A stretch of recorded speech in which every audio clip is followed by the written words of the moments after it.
Geek News Central, show number 607, is sponsored by GoDaddy.com, Citrix GoToMeeting, and Infusionsoft. We're a member of the Tech Podcast Network family of technology shows. Hey, everyone, I got a great show for you. It's glad to be back in Honolulu. Man, I tell you, it was hot in the valley. Talk more about that here in a second. Strap in. Here it comes.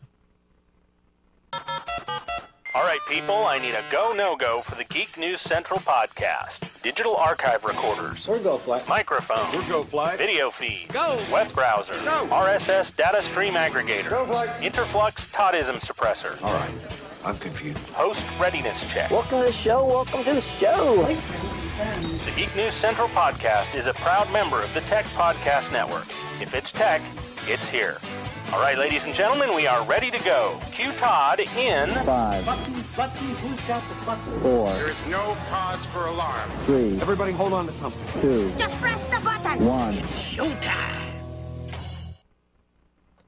Aloha and welcome to the Geek News Central podcast, coming to you as live as it can be from the beautiful state of Hawaii via the Geek News Central studio overlooking Greater Oahu. Hey, you want to welcome the Ohana, all of the longtime listeners to the show. It's, boy, I tell you, it's glad to be back in Honolulu.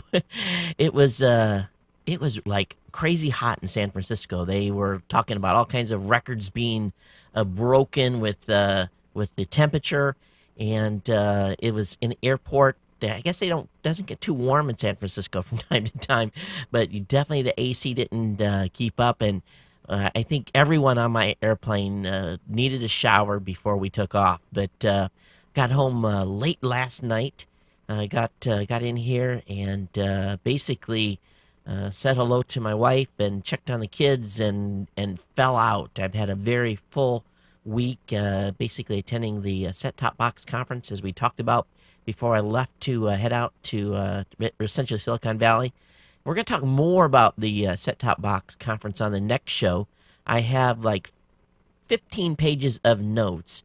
Really, they were all done within my iPad, and I'll talk about that in a second. But I haven't got them all condensed, and basically want to talk about a lot of the specific facts that I learned there. But I will share one small tidbit with you before the next show. The folks that put the DVR in your homes through your cable providers or your dish network, they're scared to death. And they're largely scared because there's a great number of you that are buying Rokus. You're buying TiVos with extra service built into it. You're buying, or will be buying soon, Samsung televisions with apps in it.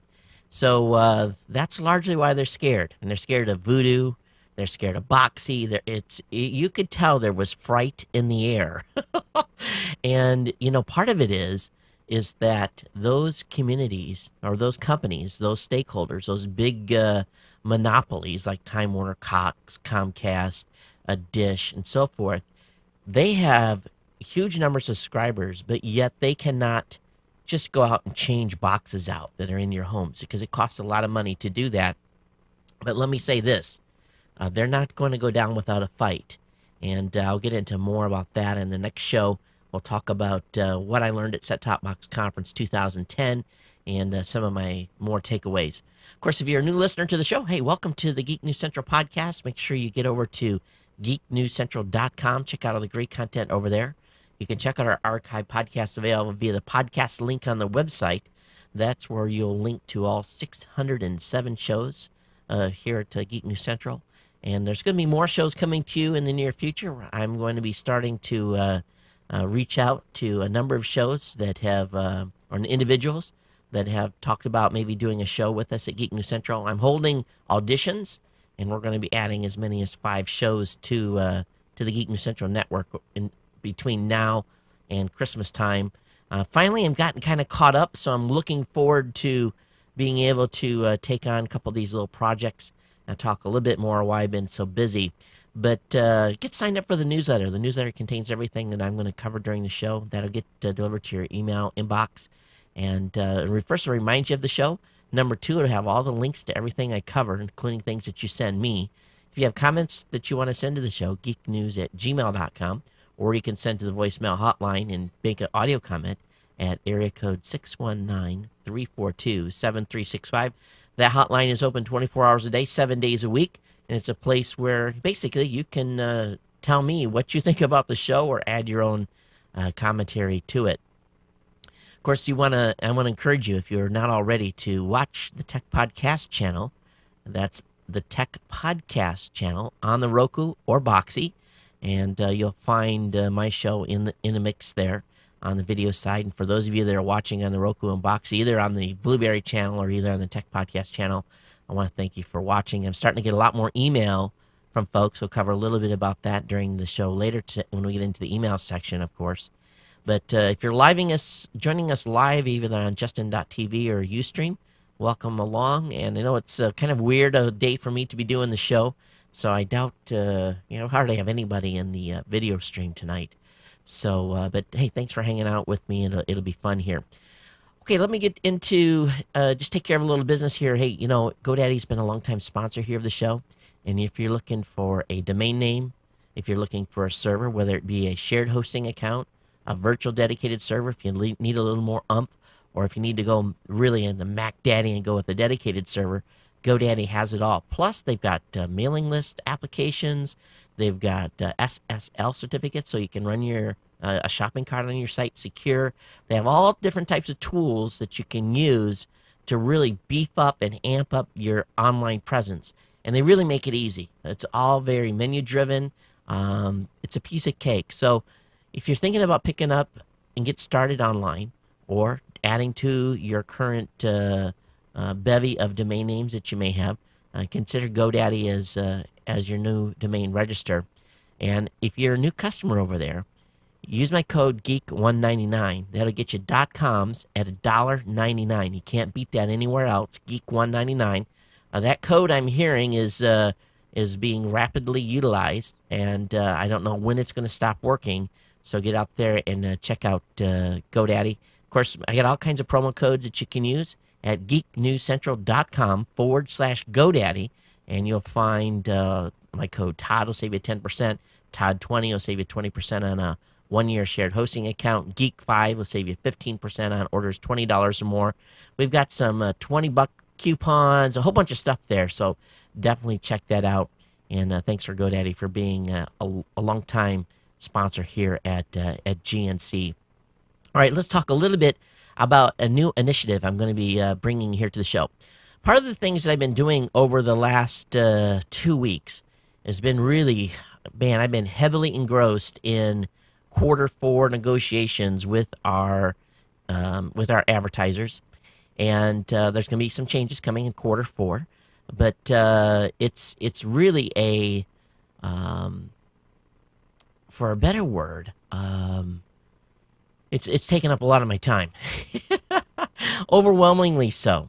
And so that is, we'll be talking more about that as we move forward. No big changes here to this show, I don't think, but I tell you, it's the marketplace in advertising is changing month by month, and having to keep up with all the changes is at times can be challenging.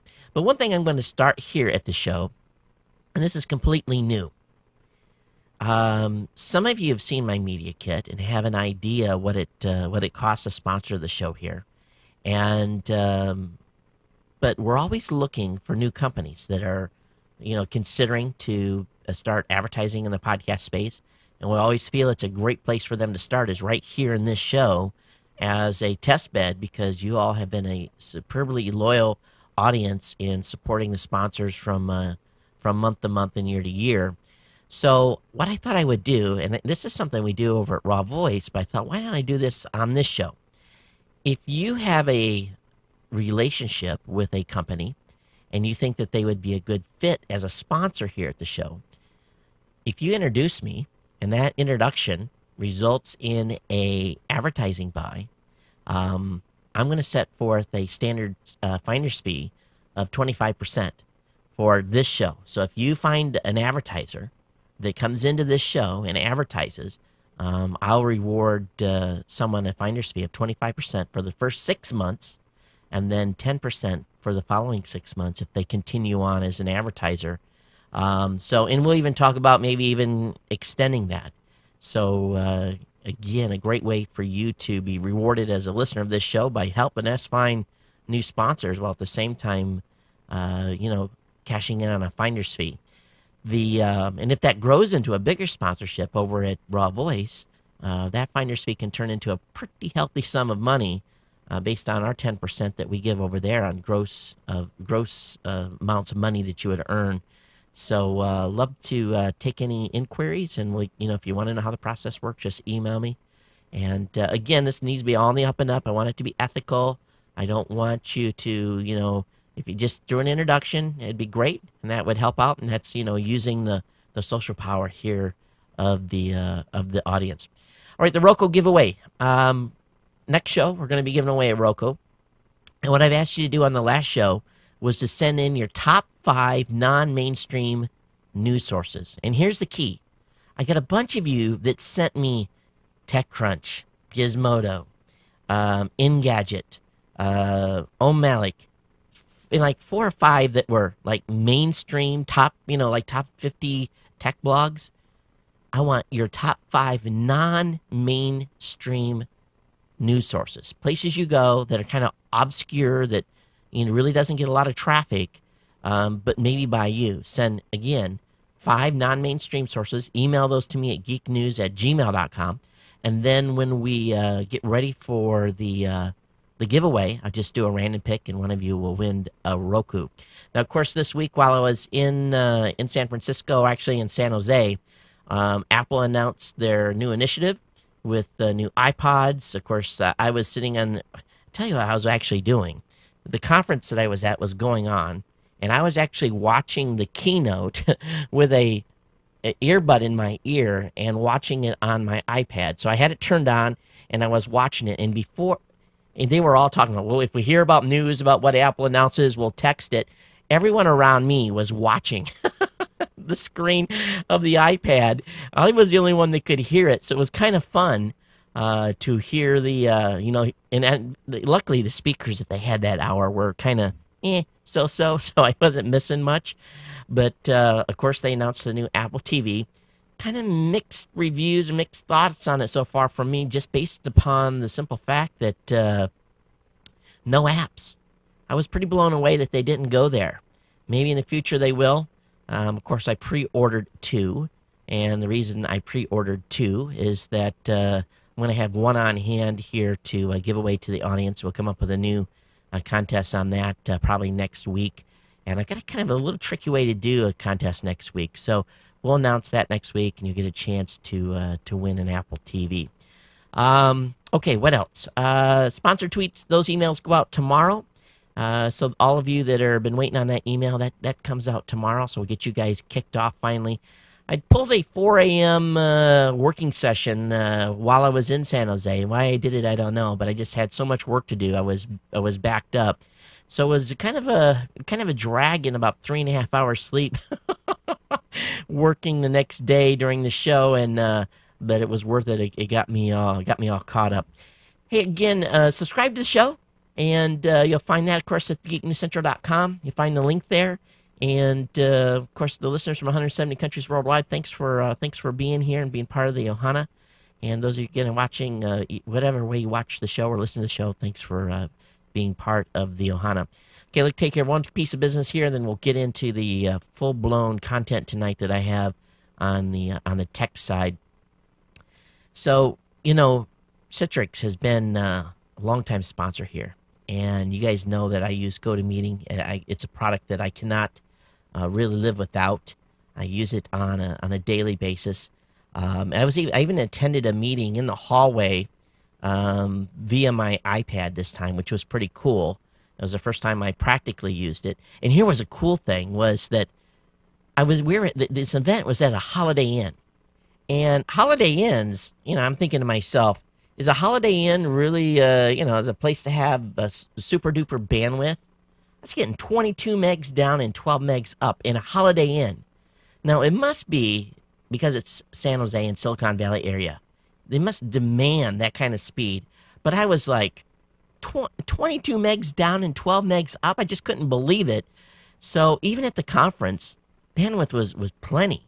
I think there was about 600 of us there, and of course I was using my iPad the whole time during the event, writing notes, doing email, checking Twitter, and attending a meeting with GoToMeeting. And it just loaded right up. I put in the code right in, boom. I put a plug in my ear, and I was right in and participating. It worked easy, and I was even joking about it with the person that was sitting next to me, because I was loading it prior to me walking out, and the guy was going, "What are you doing?" I said, "Well, I'm starting up a GoToMeeting session." He says, "You can do that?" And I said, "Yeah, you can." I said, "Well, make sure you get over to GoToMeeting.com/tech podcast so you can get a free 30-day trial." And he kind of looked at me kind of weird, but internally I'm laughing, So, again, if you guys want a great tool and a great way to save money and become more productive, GoToMeeting.com/tech podcast for your free 30-day trial. Give it a try. And if nothing else, it's just the coolness factor being able to do it on an iPad. You can't do that with any other application. You can't. And it's secure, works. It just simply works, and that's the best part. All right, let me go ahead and load up Chrome, where I've got all my tabs loaded for the show, and go over here. And I was kind of worried on a Friday. What am I going to be able to cover on a Friday show that, because it's the end of the week, it's a holiday weekend, people are going to be out on the go. Most of you won't listen to the show until Tuesday. But as I promised, I wanted to get a show out. So I thought tonight, what kind of kooky stuff can I find on the tech side to talk about? And, a big problem they're having in prisons worldwide are people are sneaking in cell phones to the prisoners, and they're using them to do all kinds of illicit activity, call their girlfriends, the whole 9 yards, surf the internet from the prison cell. Apparently in Brazil, a new way has been found to get cell phones into the jails. They're using bow and arrows. Imagine, at 2 o'clock in the morning, stand away from the window. So they're shooting them in with bow and arrows. So some teen was paid to do it and shot him in, but he got caught. You would think that it'd only take a couple of misses, right? And they splatter against the wall, then they're down the side, and the prison officials would find them. But leave it to criminals to find good ways to, fancy ways to get communication devices into a prison. Now, at the same time, prison officials are now using handheld detection devices to find those cell phones when they're in use as well and turned on. So, where are they hiding those things? You think about that for a second. Oh, jeez. It's not smuggling them in. Just, oh my gosh, the lengths people will go. But if you got nothing else to do in prison, I guess it's the, you can do the time. You can, willing to take the additional steps necessary to make it happen, to get a device in. Okay, let's talk about texting. Over the last 9 months, there's been a huge increase.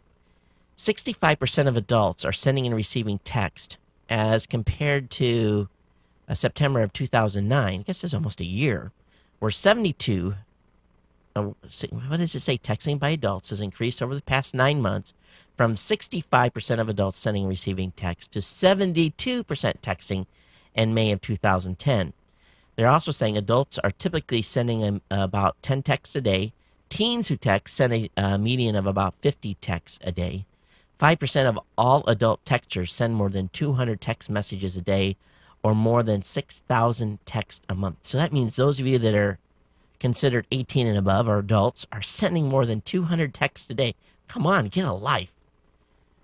Please, if you are doing that level of texting and you are like out of college, please tell me why. Why are you sending, what are you accomplishing with 200 texts a day? I know, kids are kids, but it isn't going to be long. They're going to have therapy sessions for people that are texting too much. They also say that heavy adult texters also tend to be heavy users of voice calling. Now, I'm a heavy user of voice calling. I have some amazing minutes per month that I run. I think last month, of course, I'm doing all my business on my phone, so it was like 3,000 minutes or something was last month. So I spent a lot of time hooked up to that handset. Okay, and how many of you been in hotels lately? Of course, I spend a lot of time in hotels because I travel a lot. Why do they even have phones in those rooms anymore? Well, the hotel industry is asking the same question. Apparently, the only reason that phones still exist in hotel rooms today is that because in case of an emergency, the ability to dial 911 or call the operator for a wake-up call are the primary reasons. Other than that, there's no reason for phones to be in hotels. They make up just maybe a micro percentage point of earnings.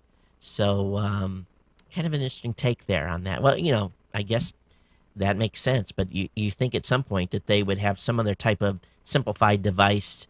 But if the infrastructure's already in there, then why remove it? Of course, I've been trying to, as I told you guys, find lots of new interesting content to bring to you. And this is an interesting article. It's not so much tech related, but it's a response from an individual that basically is saying why I have an email signature. And I know many of you probably have email signatures on your emails. I do for all my business emails. I put a signature, have a signature line on there with, company name, title, telephone number, Twitter address, and so forth. But when I do personal emails to those of you that listen to the show or anything like that, I don't put a email signature on there. But it's being said now that people are going to individuals' emails largely to remember website addresses when they can't remember them off the top of their head. So this is a form of SEO, even though it's a minute amount of traffic. They're saying that everyone, if you have a blog, should have have your web address in every email that you ever send. So I guess I'll have to start doing that. Now, one thing I've been watching, and one thing I have a tendency to notice, is because I look at so many different websites, I notice when someone's website hasn't been updated in a while. And what I want to do is I'm going to bring up on the screen a website that hasn't been updated in a little bit. And I just kind of wonder what's going on with Scoble. Let me bring this up. This is an article that was written on Scoble's site on August 12th. And prior to that, Scoble's been updating his website on a pretty regular basis. But here it's been 21 days. Now, I know he was on vacation for a little bit, but, all of his, most of his content on his blog is backed by the folks at Rackspace, who is his employer. So it makes me wonder, is there something going on with Scoble? Is he about ready to change jobs? Or what's going on? Why hasn't he updated his blog? Why has there been no fresh content? Makes you wonder a little bit, doesn't it? What's going on? Especially when mainstream bloggers like Scoble and others don't update, you really kind of start to question why. And especially because his blog is largely backed by his employer. You say 3 weeks, no blogging, no new interviews or anything like that. It makes you go, it really, really does. Right, how many of you have a Powerline device from Netgear in your home to do networking over a Powerline? Well, Netgear is now putting into place a new device, which will, I said device twice, right? It will offer 500 megs per second via the next generation standard. And this is pretty exciting. The Powerline AV500 comes in either standard or power pass-through version and available in 2 adapter kits. The price for the AV500 line starts at $159 for the kit and will be start shipping this fall. This is over at Ars Technica. So this is pretty exciting stuff. It used to be that we didn't get very good throughput on those devices. And I've got 2 of them right in here in this, down here in these drawers that I don't even use. But a 500 megabits is pretty good. Now, the IEEE P1901 standard are promising speeds up to 1 gig over over a power line. So we'll see what happens with this if they're able to over time to increase the speed on these things. But while most of us won't settle for anything, we want that high speed transfer. 500 megs is still nothing to be shy about if it'll actually maintain that. So we'll keep our fingers crossed on this and see where it goes. But 500 megabits per second via the new power line offering from Netgear. For those of you that are on Facebook a lot, you may from time to time forget to log out and go to work and try to log in. There's a new activity, a new feature where you can basically log out by going to your account activity, and it'll show which devices are logged into Facebook. And if you need to end activity at a different location where you have been logged into, there's a little button in there that basically forces the log out of the other machine. And, Facebook continues to be the leading cause of divorce. So, I'm sure a lot of people are happy to use this feature to be able to log themselves out of their home computer, maybe. But anyway, this is a new feature available from Facebook. All right.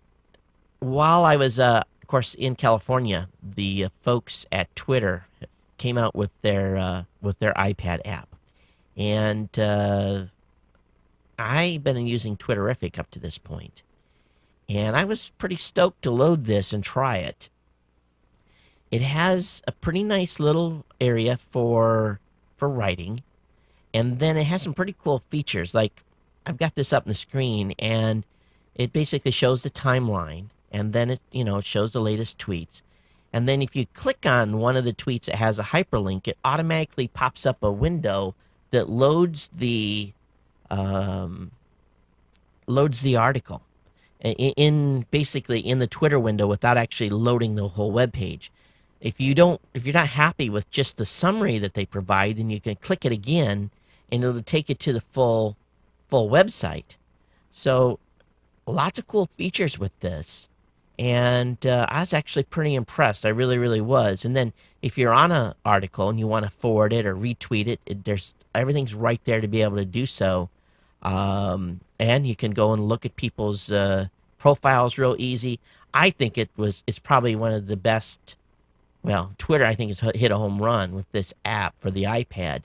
So definitely check out the Twitter app for the iPad. Those of you that have been using it on the iPhone, you'll probably adapt real quick, but I think it's really cool. And the ability to shrink URLs when you're writing right in the device is pretty awesome. And it's kind of interesting. I was counting in the crowd who had what type of computers, because it's always interesting to see the makeup. Now, at the Set-Top Box conference, the makeup of the audience was largely corporate execs, very high-level folks. I think, again, the price to get into the conference was $600. It wasn't too expensive, but it kept a lot of people away that maybe would have been there otherwise. And the largely a PC audience. I saw a Mac here and there, and I think there was 4 or 5 of us that had iPads. They definitely talked about the iPad a lot. But what's interesting was they did a hand survey during the events. And how many of you are going to go out and buy an Android app?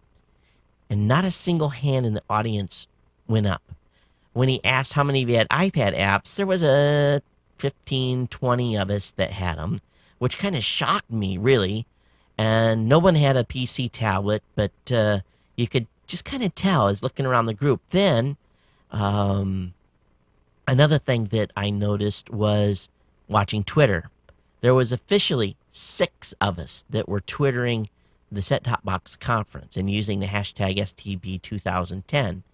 And we've kind of found each other one way or the other by our pictures or profiles, and we were kind of laughing about it. Definitely, these high-level executive people don't Twitter. I heard people talking about it. Well, what is Twitter? What does it do? There's definitely some senior-level people that don't get it. And again, these were high-level people at Comcast, at Cox, at Time Warner. There was some good. Finally, did finally see a Google rep. I didn't think they were there, but someone pointed them out. But pretty funny. Now, did you guys know the same day that Apple made their big announcement and did their hour and 15-minute presentation to the world, that Microsoft also unveiled a product?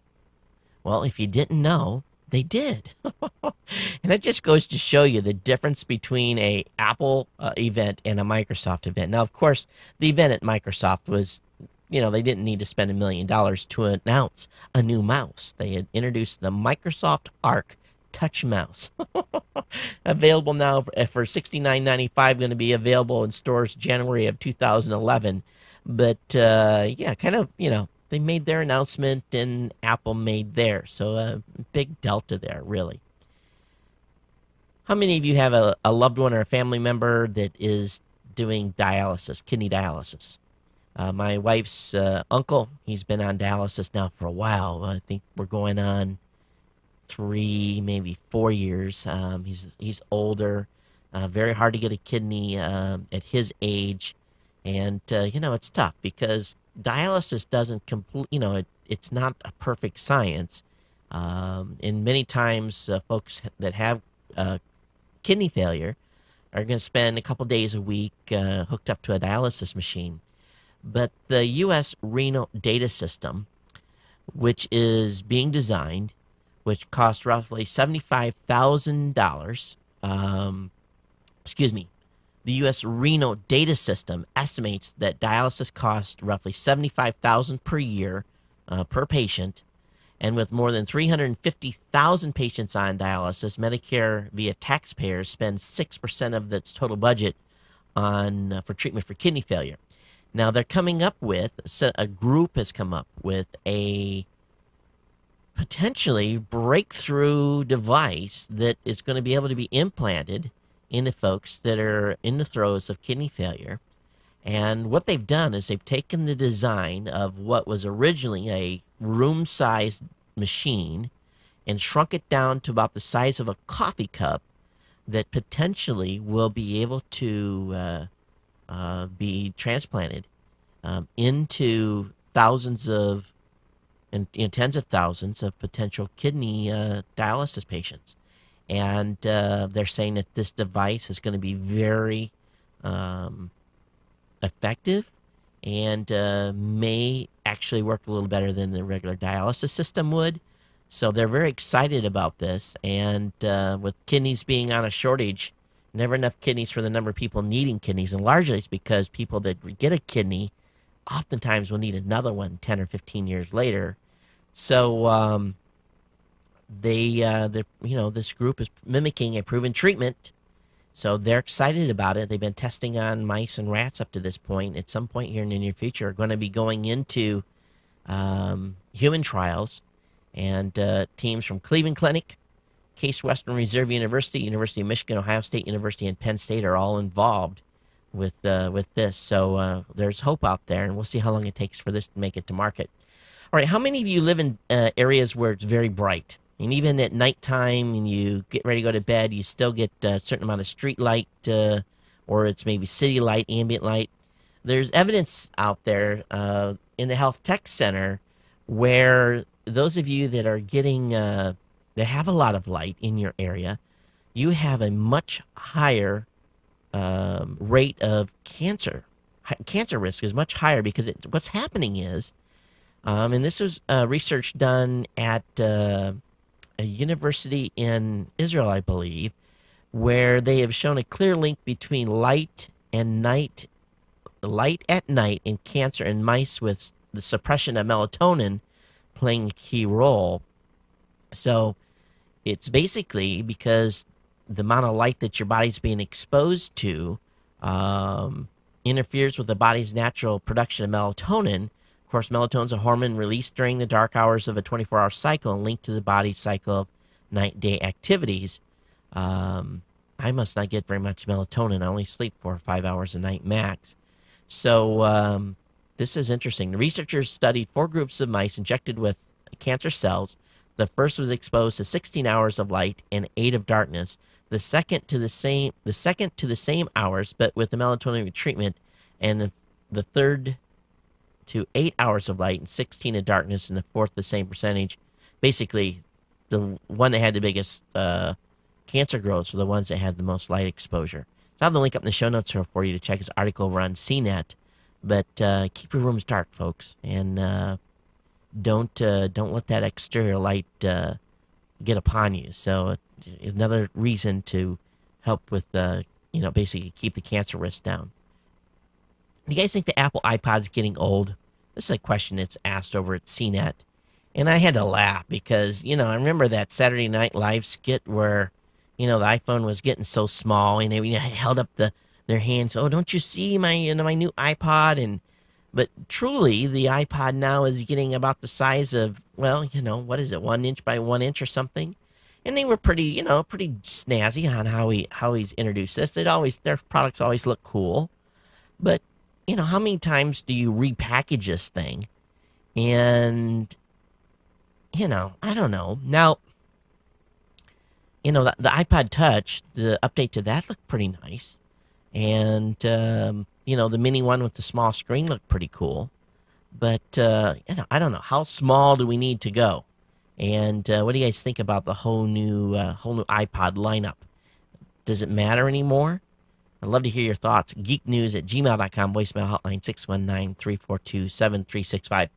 All right, Apple's browsing share tops Linux, Android steals share everywhere. So what that really means is the number of browsers with a basically being identified as from an Apple device is now more than what's being identified from Linux machines. And Android is basically grabbing market share from everyone. So and this is on mobile devices. From a company called Quantcast says that iOS, in other words, the Apple operating system, 56%. Android has 25%. 10% is other. RIM is 9%. What is it? Yeah, RIM OS is 9%. And so it's interesting that how they're doing this here. Now, this is kind of misleading because they show a graph here of a mobile device, but yet they said in the article here, talking about Linux. Now, that's not really fair. Are there very many phones running on a Linux operating system? I wouldn't have thought so. So, a kind of misleading title here by PC World, but they're definitely referring to mobile devices at this point. So, anyway, we'll take that with a grain of salt and move on. Hey, NASA is crowing about their being able to fly a drone over a hurricane. Many of you that were out on the East Coast probably got a lot of rain here the last couple of days with Hurricane Earl moving up the East Coast and now a tropical depression and basically just bringing a lot of rain to the New England states or even northern up in the Nova Scotia area. But NASA flew their high altitude drone for say. I guess it was a Global Hawk that they used. Yeah, Global Hawk, which is a pretty big aircraft, pretty big UAV in the UAV world. But they used it for the first time to do analysis on what was going on with the hurricane instead of sending a manned aircraft in to take a look. So congratulations to NASA for that. If you are a developer, Google Wave is going to be morphing into an application bundle for real-time collaboration, according to a blog post by Google Wave engineer Alex North. He goes on to say that they're going to expand upon the 200,000 lines of code they've already open-sourced, detailed at waveprotocol.org, to flesh out the existing example Wave server and web client into a more complete application or Wave in a box. So North said, adding that the future of the recently flatlined Google service will be defined by developers that want to contribute to Wave. So pretty cool stuff what they're doing over there and actually opening that up and making the code available. YouTube is reportedly going to be maybe breaking even this year. And when I read this, I thought, YouTube has a potential to break even this year. You think about the number of YouTube videos being uploaded, the encoding required, the bandwidth required to move that content. It's significant. And if they're able to basically get this thing profitable. That's, to me, is like, wow. I don't think I've ever clicked on an ad on a Google video. Have you guys ever done one? Have you ever clicked on an ad on a YouTube video? I guess they're just doing it, getting a lot of eyeballs, payment for eyeballs. But I don't know very many people that actually click on ads that are in pop-ups. And you're watching a video. You don't want to click away from that, right? So it's being hinted that YouTube may go profitable this year. So only time will tell. All right, where we talked about the battle that was going on with the subpoenas that were going out to people that downloaded the movie Hurt Locker via peer-to-peer. Well, those new subpoenas are going out, and they've been handed off to the ISPs. The pre-settlement fee demanded has been increased from $2,500 to $2,900, but it's being reported by the Electronic Frontier Foundation that they're hearing from a lot of people on the receiving end of these lawsuits who have no idea what it's all about and claim that they are not BitTorrent users at all. They say that this happened during the RIAA lawsuit period, but this is happening at a much faster rate with the U.S. Copyright Group that's really, of course, the law firm of Dunlop, Grubb, and Weaver, who are sending out these notices. So we'll see what happens with this, but a bunch of these are headed out with the new language, of course, that was made in the settlement between the EFF, the USG, and who else was involved in that? That was the one other group, one that we wouldn't normally think of. Doesn't matter. But anyway, they if you've been downloading that, get ready to get your subpoena. Let me go into some good news here. And I saw this today for the first time, and I was like, yes. And this article over on Engadget. You guys know I'm a big Roku fan. And, of course, we have channels on the Roku. Roku XD and Netgear Roku XD player have hit the FCC. So it appears that Netgear is going to be coming out with a Roku XD player. I am totally jazzed because up to this point, Roku has only been available via an online website. So if Netgear has licensed their technology and keeps all the channel stuff in there and starts selling this, that means that we're going to be able to use Netgear's distribution chain to get Netgear into Best Buy. I get the Roku into Best Buy, into Costco, all the different places where Netgear has distribution at. And these things are going to come off the shelf a lot faster, and hopefully with a new pricing point. Man, I'm really excited about this. So, boy, and if you're not, I'm sorry, but this made my day. It really did. And of course, I didn't tell you guys too, but Angelo, our CIO at Raw Voice, he was out in Silicon Valley at the same time I was. He was attending the Samsung event. And I was able to get in at the very end. I basically flew in and drove through massive traffic to get into downtown San Jose to get into the Samsung event about the last hour and walk through and play with the new TVs. And I don't think this is a secret anymore. You guys know that we're developing an app for the new Samsung.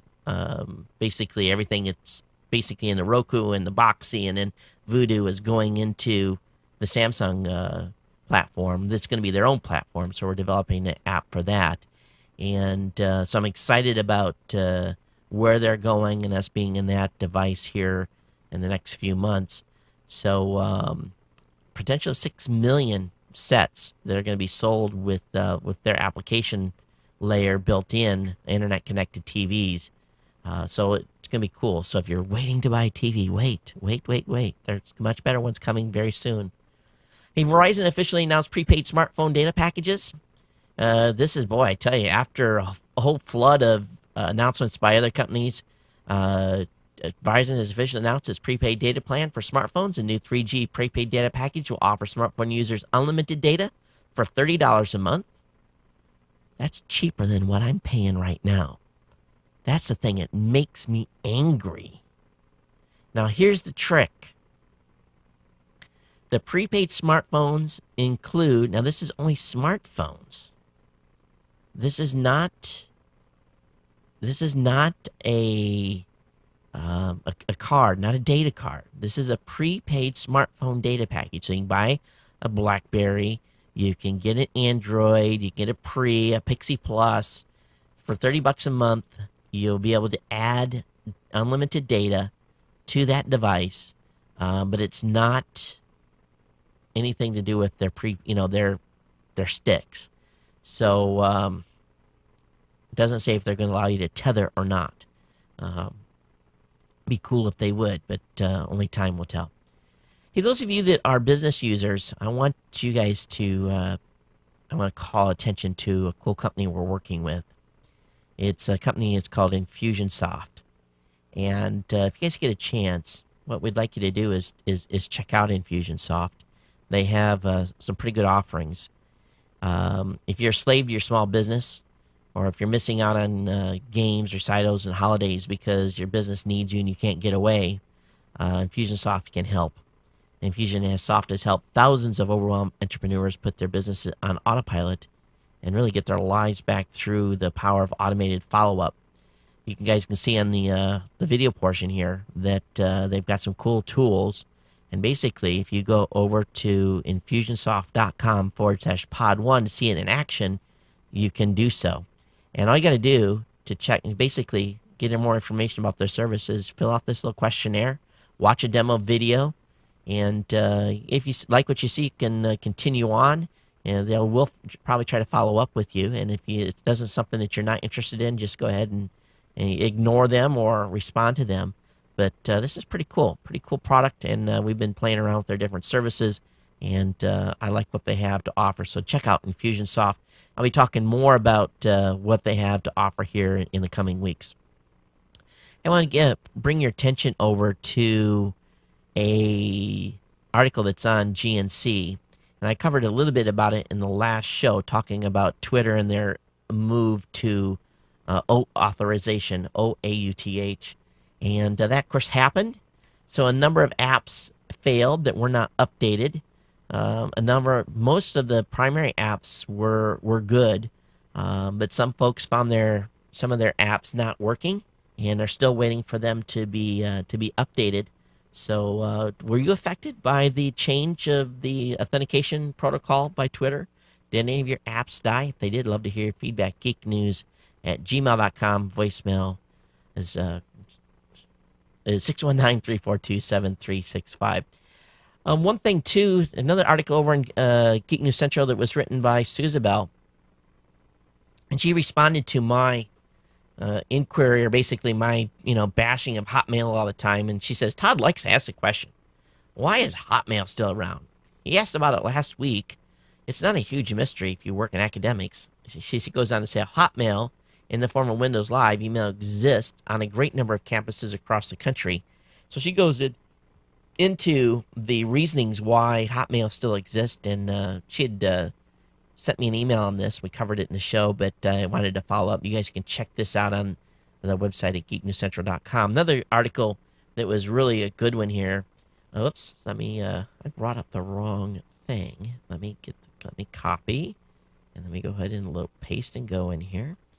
Firefox Beta 4, and this is superb. Now, what really kind of surprised me, and Alan, if you're listening to the show, when of course, I have my own feed in my newsreader, and with Google Reader, and when I loaded that, I saw all your great graphics. So everyone, make sure that when you're reading this article on Firefox 4 Beta 4, that you click on the links. He's got beautiful graphics that he's captured that gives you the full details of what Firefox 4 looks like and the features.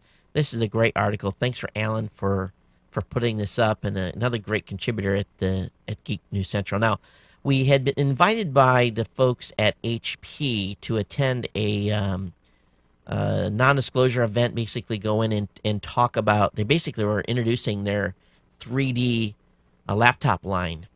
Basically, they clued us in on what was going on with their new HP Envy. It's a 17-inch 3D laptop. And this is the first 17 laptop to support 1080p, 3D, and Blu-ray all together. So the MV17 3D comes with active shutter glasses, which wirelessly sync with the HD display, giving you a full 3D experience. So if you are a gamer, or if you're interested in checking out what's going on in the 3D world, definitely check out the HP Envy 3D. And then there's some more laptops that have been announced as well, and some pretty slick devices and some storage stuff as well that's available here. So I have this all linked up in the show notes for you to check out, and another great article. Thanks, Andrew, for putting this one up. One thing that I wrote up on a website that I want to bring to everyone's attention is an article that I responded to by Jim Lauterbach, who's the CEO of Revision 3. And I respect Jim. They do some great work over there. He had a great article on Ad Age about viral video advertising space. And I go into kind of my perspective of this, and from my viewpoint of being the CEO of Raw Voice.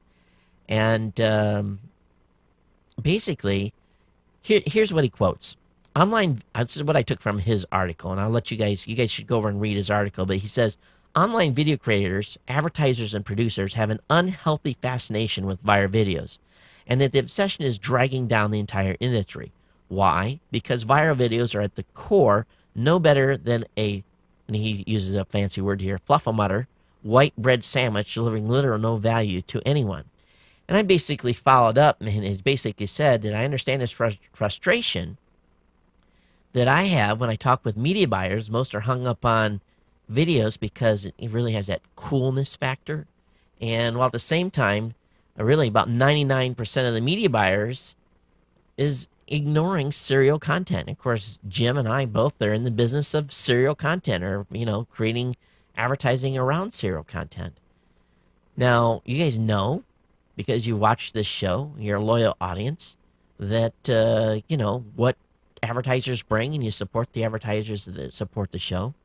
But when I meet with media buyers, their age tells me part of the story. Most media buyers that I meet with are 25 or under. They're young, and they've had a couple of years, maybe 1 year or less, or maybe 2 years of media sales, and most of them refuse to acknowledge the value of predictable episodic content.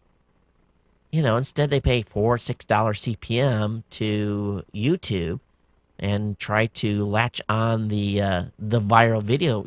You're watching a viral video that's done 1 million views or 2 million views. You're not there to click on the ad. And, it's a one-off. Oh, that was cool, whatever it was. But did it really deliver an ROI to the advertiser? We've proven again and again that this space is a huge ROI driver to media buyers that most media buyers ignore. So I go on here, and I really, I spent some time writing this after the last show, and love to hear your guys' feedback on my post, and read Jim's post as well, and, tell me what you think. Let's talk just a second about Howard Stern. What is Howard Stern going to do? You guys know his contract at Sirius is coming up. He has 4 months left. If you like Howard's content or not, it doesn't matter. He's got a huge following. And, of course, he had basically this world record contract deal with them. So now that Sirius and XM are joined at the hip, it's who knows what's going to happen. But how many of you have a Sirius or XM subscription specifically to listen to Howard Stern? What would you do with your Sirius or XM subscription if Howard Stern left Sirius and XM? Howard has poo-pooed the podcast media space or digital space. I think he doesn't fully understand it. Maybe he does more than he lets on. He's a very smart businessman, no matter what. He has said publicly that he is not going to retire. He has 4-point plan for what's going to happen, one of those being renewing with Sirius and XM.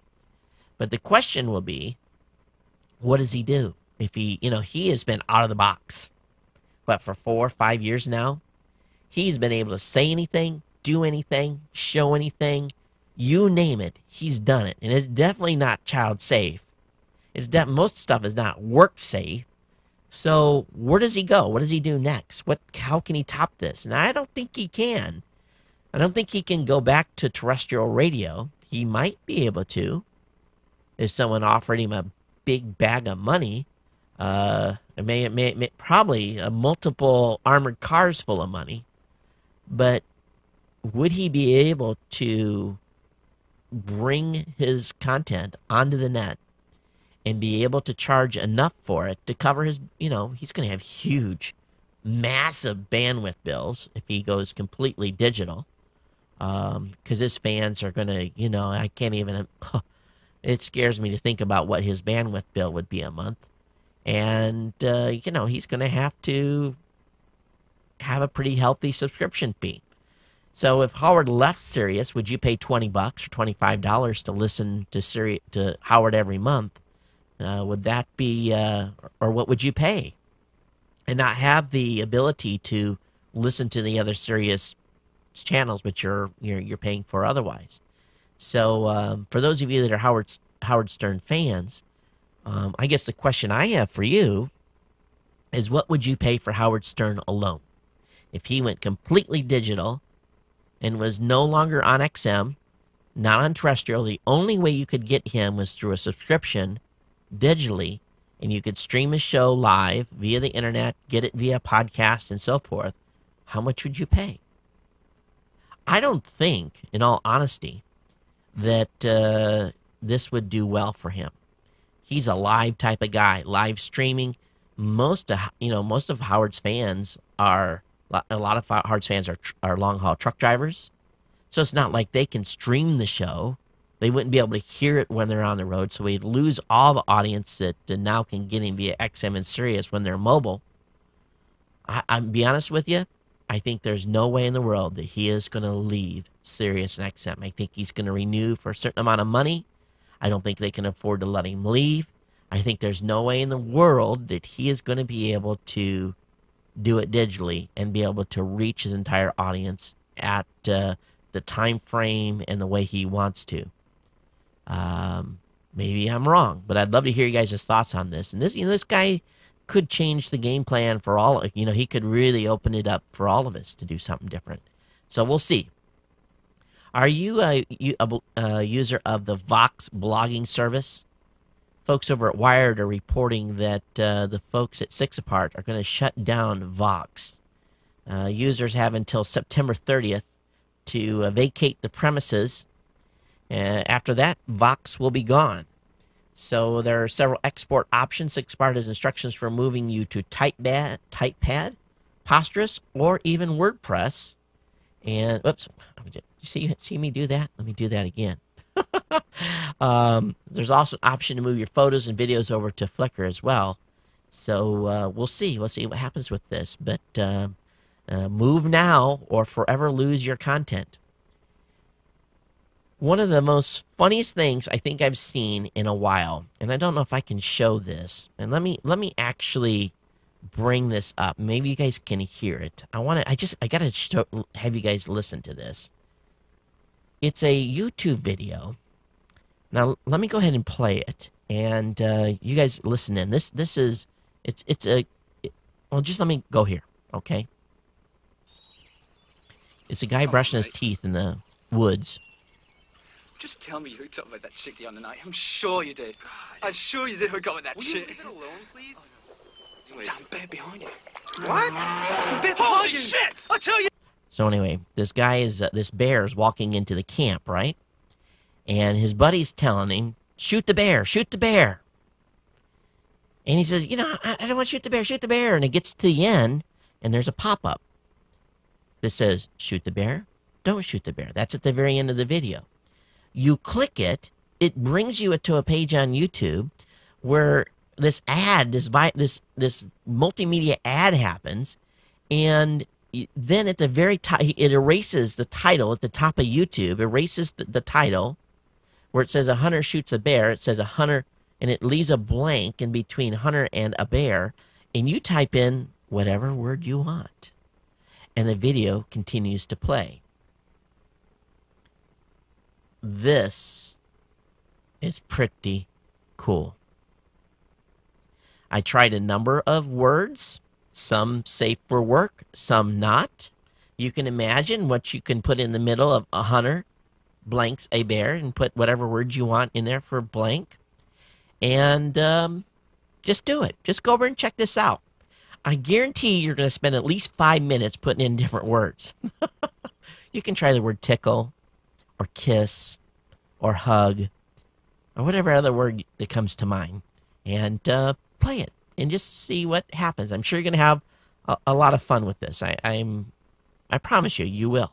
And I know some of the language there when the video wasn't quite child safe. I apologize, but you're going to have fun with this. You are.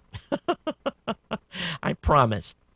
All right, with NASA planning trips to space, trips to Mars in the mid-2030s, the question has come up, what happens if an astronaut dies en route? What do we do with the body?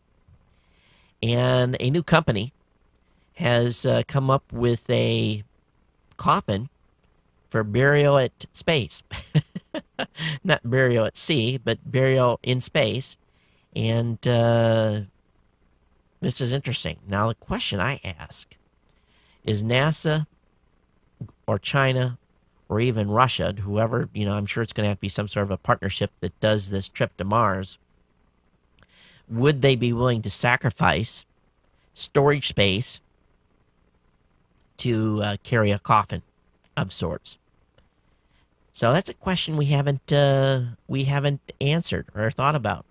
Long-term missions, obviously, there's the risk of someone dying. Someone gets sick and they can't be operated on or whatever it may be. And you think about it, closest ER is, how many ever million miles away. If you can't be fixed, you're done. And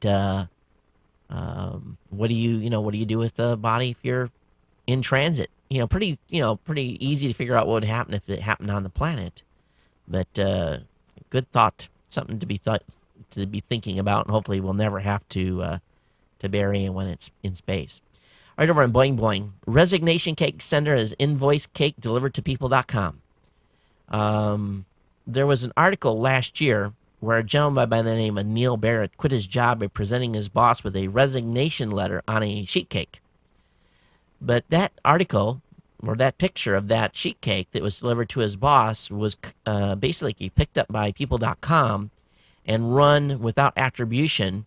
And the originator of that photo has demanded a $500 payment from the folks at people.com in the form of a sheet cake being sent to them, demanding payment. And for using that image, they've never ponied up any cash. They've never give this guy any attribution. They just used his image and violated copyright laws. So I think it's pretty cool that this guy sent the invoice for $500 to the folks at people.com. Hopefully they eat the cake and pay the guy.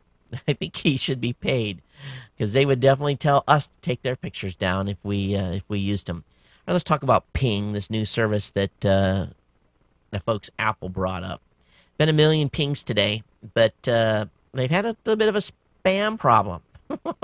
Matter of fact, a lot of spam. It didn't take the spammers very long. There was tens of thousands of spam pings, and I guess Apple didn't think through too much. I haven't even played with it. Anyone play through it? What is your thoughts?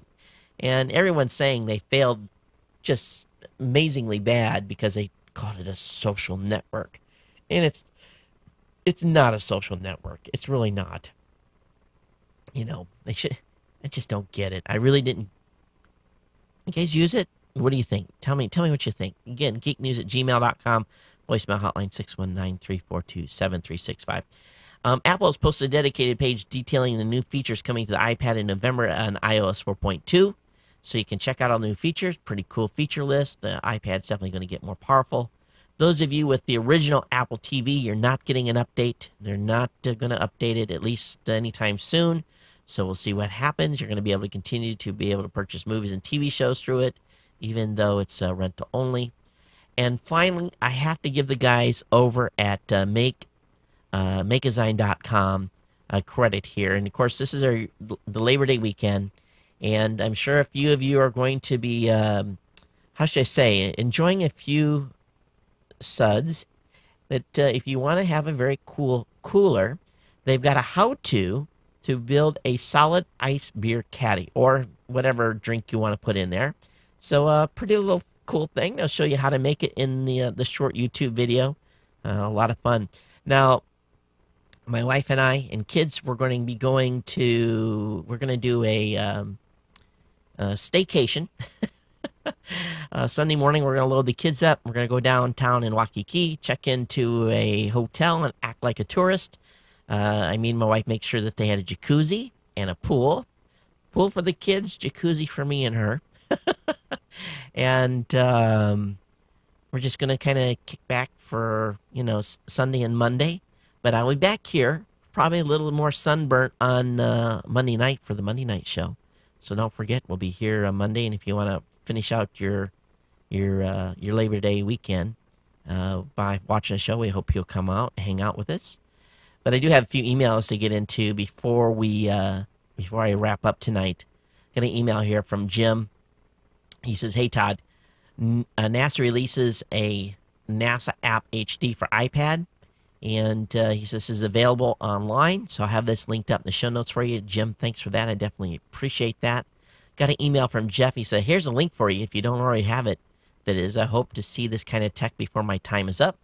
And it's the future of mobile gadgets, flexible wrist computers." Jeff, thanks for that. Link will be up in the show notes as well. And we got a whole bunch of Roku giveaway emails. Got an email from Andrew talking about, he says, "Hey, Todd, thought you might find this interesting. YouTube top 10 wage earners according to TubeMogul." My reply back to Andrew was, Andrew, some of our podcasters earn more than some of these top 10 wage earners at YouTube. I was actually surprised how low some of those folks were being paid. Now, some of them made some great cash, but I have this link up in the show notes for you. Also, another link that Andrew sent me was a Google real-time search for business. I'll have that up.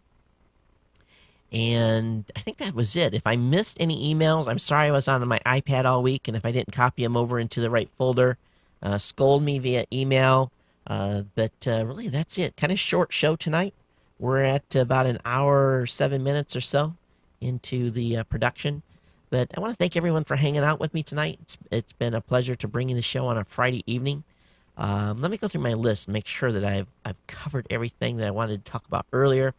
Don't forget, we're going to be having again that Roku giveaway. Send me your top 5 non-mainstream news sources. Send me those links before the show on Monday, and I'll put you in the running. And we'll add those links to my weekly, or actually bi-weekly review for the show. And we'll talk about it in the next show on how you can win an Apple TV. So definitely tune in to the next show. And don't forget, I'm taking auditions to add 5 shows to the Geek News Central lineup. Become part of the family here at GNC. Also, I'm going to give you some good insight into what happened at the Set Top Box Conference and give you some really juicy stats. I love stats. It's always fun to share that type of data with you because presenters always like to brag and they always like to share stuff. But and I've got that for you. So don't forget, geeknewscentral.com/offers, where all our offers are at. Insiders. Looking to have more insiders join the insider family, geeknewscentral.com/insider. You can make a one-time donation, or you can sign up for the $2, $5, $10, or $20 a month plan. We appreciate all of our insiders, and I'll be getting a new insider video put together here soon. Of course, if you want to pick up Ohanaware, you can do that at cafepress.com/Ohana store. Mugs, cups, shirts, t-shirts, you name it, pick it up over there. And thanks, everybody. Thanks for hanging out with me. It's been fun. And we'll see you next week. You guys notice a little change to the intro of the show tonight? What's your thoughts? Just trying to, spice things up a little bit and move forward with the show progress. Those of you who are on live on either Justin.tv or on Ustream, thanks for hanging out with us as well. And those of you that have been watching via Roku or the Boxy device, and soon Vudu and Samsung, thanks for being here. Everyone take care. We'll see you next time. Aloha.